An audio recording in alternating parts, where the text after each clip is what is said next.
This is the new Toyota Aygo Cross. And it's a little bit like the Skoda Octavia because a lot of people are going to call it by the wrong name. You see, Toyota also does the Yaris Cross. On the back of that car, they spell out the word Cross. Whereas on this, they have the letter X. So a lot of people call it the Toyota Aygo X. And it's a bit like the Skoda Octavia, which is the wrong name because it's an octave. So it should be Skoda Octavia. Listen out in this video because I'm sure I'll probably call this car by the wrong name. And what I want you to do is actually note down the time code of whenever I make a mistake. I'll be looking out for your comments. Anyway, in this video, I'm going to talk you around the exterior, the interior, see how practical the car is, take it for a drive and launch it to see how quick it isn't to 60 miles an hour. Because I'm Matt Watson and you're watching Car Wow. And if you haven't done so already and you like these kind of review videos, make sure you subscribe to this channel and hit the bell icon to turn your notifications on. That way you won't miss a single upload. Buy, sell, Car Wow. Let's start this video by talking about the design of the new Aygo Cross. The rear sort of has a face to it, which is odd for the back of a car, but I can see eyes, I can see a nose, and I can see a big smiley mouth with some big canine teeth as well. You might be wondering what the heck I've been ingesting over Christmas that I can see these things, but I can see them. Okay, let's move on. Anyway, down the side. So, alloy wheels are pretty blooming big. Look at them. These are 18s. They're optional. And they get these like red accents on them. Standard, you get 17-inch wheels. Now, all but the entry-level car get this two-tone paint design. Entry-level cars are just available in 3 colours: silver, white, and black. Now, this car, you might be thinking, it's quite a bit bigger than the old Aygo, and you're right. So, it's about that much taller than the previous generation car, and they've given it some like body cladding that you'd expect on SUVs, but don't go thinking this is an off-road, it's just for show. It's also about that much longer than the old Aygo, and it's about that much wider as well. So it should be bigger inside, but we'll find out about that in a moment. And here at the front, it's got the same face pretty much as the Yaris Cross. It's got a face at the front and a face at the back.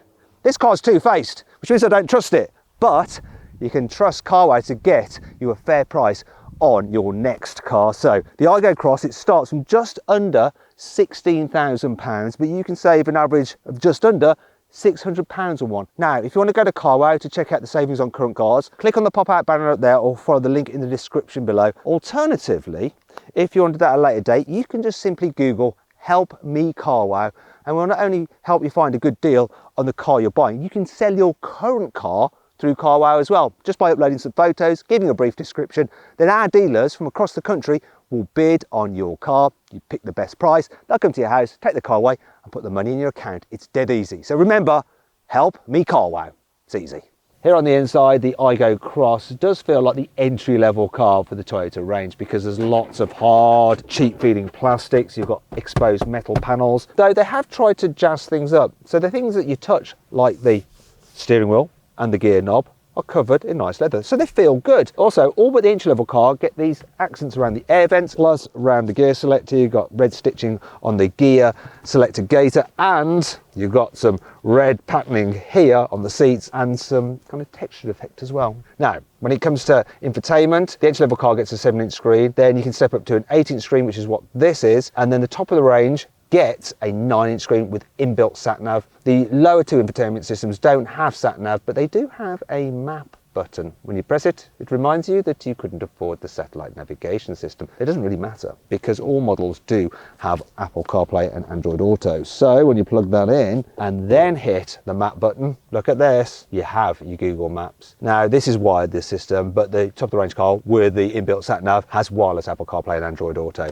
Anyhow, all but the entry-level car gets automatic climate control, and it's good that it's not integrated into the touchscreen. Touchscreen itself is actually quite easy to navigate, though the graphics are a little bit low def. Speaking of low def, let's move on to the instruments. You see, you've got a traditional, well, I say traditional, the actual design of it is not traditional, but an analog speedo. Then there's a semi-digital rev counter down the side. Then you've got digitally lit fuel gauge. And then in the middle is this weird like add-on, which is like some old mobile phone that you can then cycle through different views. Once again, that will show you your speed as well as the dial above. And then you have other information such as the driver's aids, your audio and phone and all those bits and pieces. I think that's a bit clumsy. It's like they've tried to reinvent the wheel and failed. They've come up with like a square. Driving position is generally quite good. Toyotas always have a good driving position. The Japanese cars, the Japanese drive on the left like we do in the UK. And so it just seems to work nicely. What doesn't work nicely is this. Look, well, You have height adjustment for the steering wheel, obviously not damped, budget car. There's no reach adjustment, look!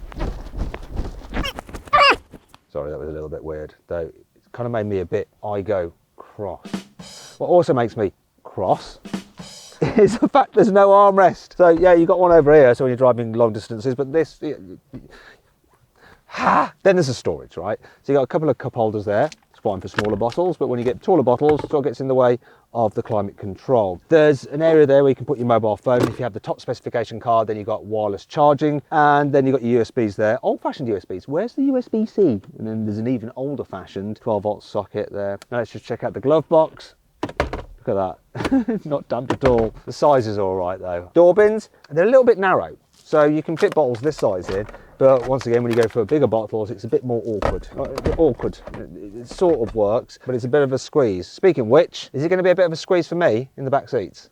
As you can see, it is not great back here. So this seat is in my typical driving position and my knees are pressed up against the seat back. Headroom's bad as well. Look, my head is pressed up against the roof. And I'm not that tall, I'm average. I'm 179 centimetres tall. There's okay amount of foot space, so you can slide your feet underneath the chair in front to relieve some of the pressure on your knees, so they only just brush the seat backs. But do you know what? If you want a car that's small with much more space in the back, you should check out my review of the Seat Ibiza by clicking on the pop-out banner there for the link in the description below. The starting price is a bit more than this Igo Cross. However, you can save an average of £1,600 off one through Carwow. It actually means in reality it works out similar money. Plus, with the Seat Ibiza, you can carry 3 people in the back, whereas this is a strict 2-seater. As for when it comes to fitting a child seat in the back, well, one of the other problems with this car is that the rear doors really don't open very wide at all. It's hard enough to get your body in, let alone a big bulky child seat. Once you have got it in place though, you are going to have to move the front passenger seat forward to make room in the back because it's quite tight back here. Thankfully, the ISOFIX anchor points are so easy to get to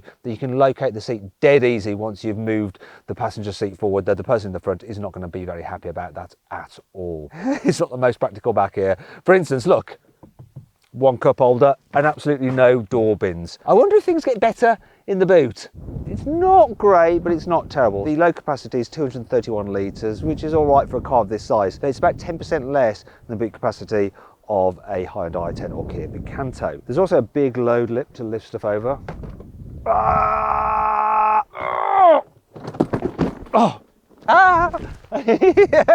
Wait a minute. It'll be fine. The space is quite square and deep, so you can load it fairly high, but there are no features in here other than a couple of hooks there where you can probably hang your shopping off. Now, if you need to carry much bigger items, you can fold down the back seats like that. Look, there we go. God, oh. Well, obviously there's a big hump in the floor, so bear with me.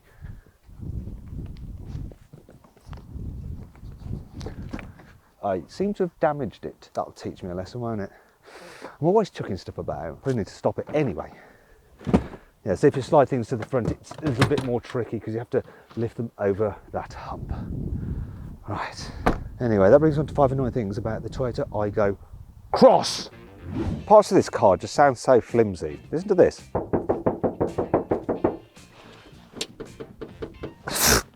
It's especially bad when you shut the door, listen. It's like it's made of the thinnest tin. To save money, Toyota hasn't bothered to fit a light to the vanity mirror. So when it's dark, you won't be able to see just how beautiful you are. It's really awkward to refill the screen wash because the filler is recessed down here.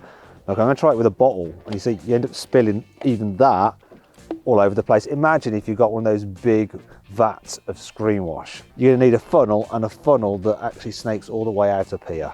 Bad design. There's no automatic function on the driver's window like you get on most cars. So you have to keep your finger down to make the window operate like that. Not great when you're driving, eh? Oh, it's not as bad as this though. Look at this. The windows don't even go down in the back. They're just poppy outy, like on an old Mini from the 60s. The little 3-cylinder engine is very rough at idle. It sends loads of vibrations into the cabin. I'll illustrate that now with this bottle of water. So I'll just start the car. Have a look at this. Can you see all the ripples in the water? They're going through my bottom. On a positive side, I guess it feels like you've got massage seats. Speaking of which, that brings on to 5 cool things about the Toyota Aygo X.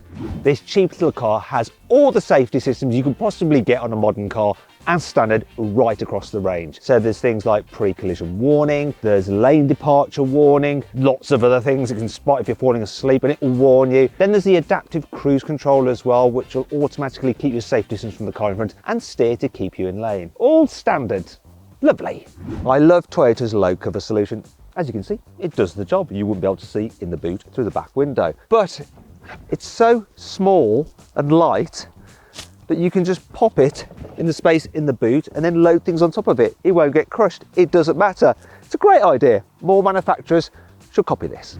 This should be a cheap car to run. Toyota says it will return 56 miles per gallon, though it's very hard to get those manufacturer figures. Still, this one, when driven sensibly, has done 53 miles per gallon.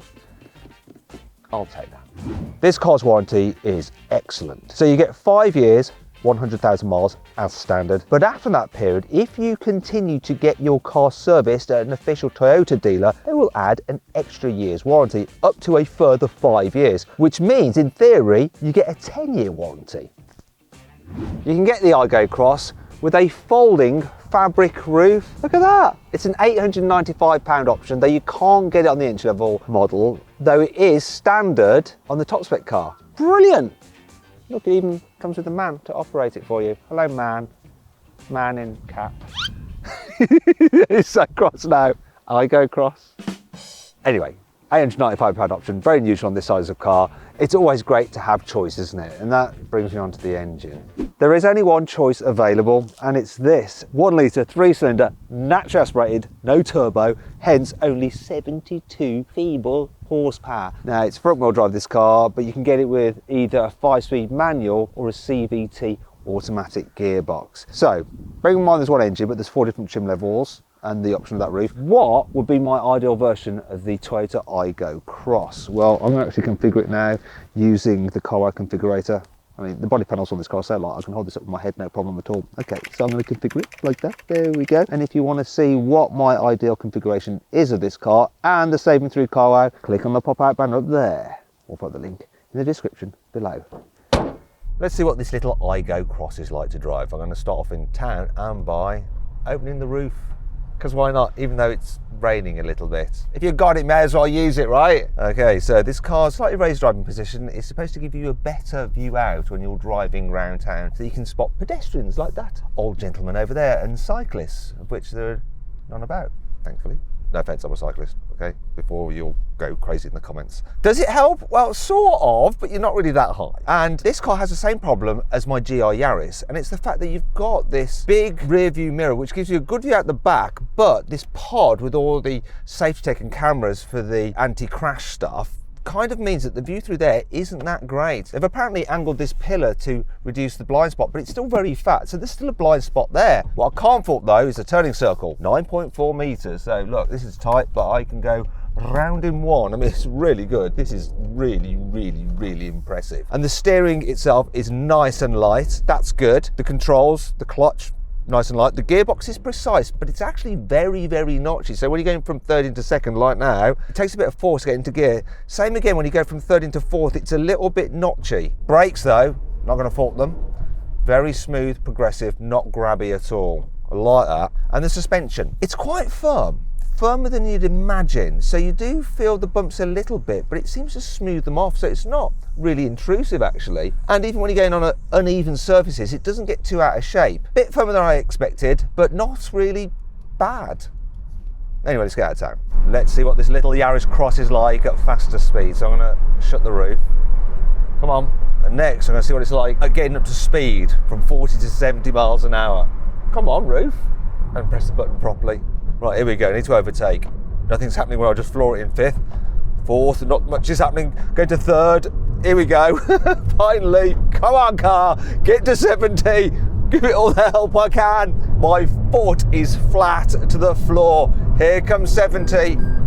Oh, and the lane departure warning went mad because I just crossed the white line. Shut up! Let's turn that off, press and hold that button. Oh, now I've dropped speed. I need to change down again to get back up to speed. It's too busy concentrating on turning the lane departure warning system off. No, there we go, we're at speed, 70. Not much tyre noise, but quite a bit of noise from this pillar here. Just a bit of wind noise whistling in my ear. But other than that, it's not terrible in terms of the noise for such a small car. You know, it's not got that much sound insulation. They never have when they're small cars like this. And it feels reasonably comfy in terms of the seats and sufficiently planted. It's just the engine's performance is it's lackluster. Finally then, we come to a twisty country road. What is the Igo X like? No, Igo Cross? Like, when you're chucking it some bends. It's actually all right.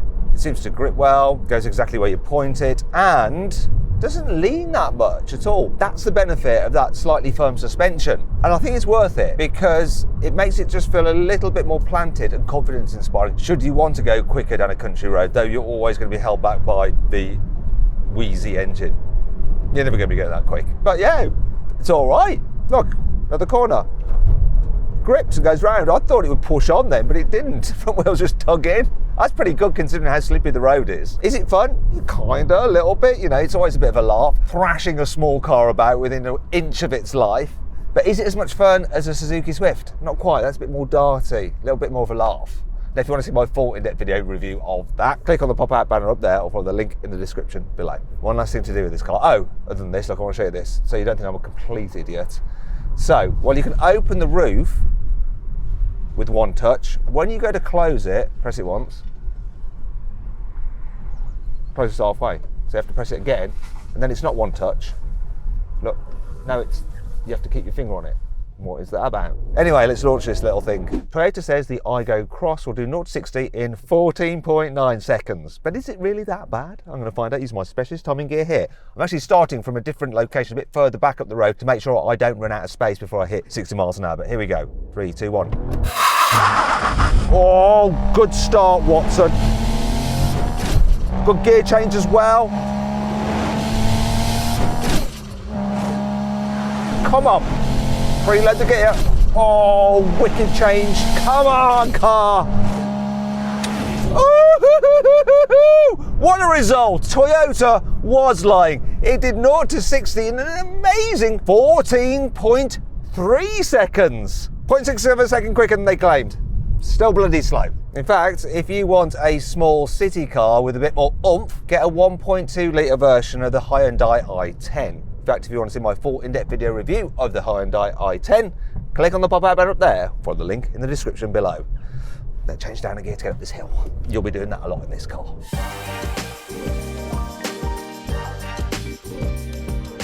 So then, what's my final verdict on the Toyota Igo Cross? Should you avoid it? Should you consider it? Should you shortlist it? Or should you just go right ahead and buy it? Well, I reckon you should consider the Igo Cross. Its engine is a bit weak and it's not practical even by small car standards, but it's still got quite a lot of appeal. Anyway, what do you think of my verdict? Let me know in the comments. If you enjoyed the video, give it a like. If you want to watch some more reviews, click on those windows there. And if you're changing your car and you want to do it the easy way, click on that box there to go to Car Wow. You can buy your new car through us and sell your old car through us. Simple.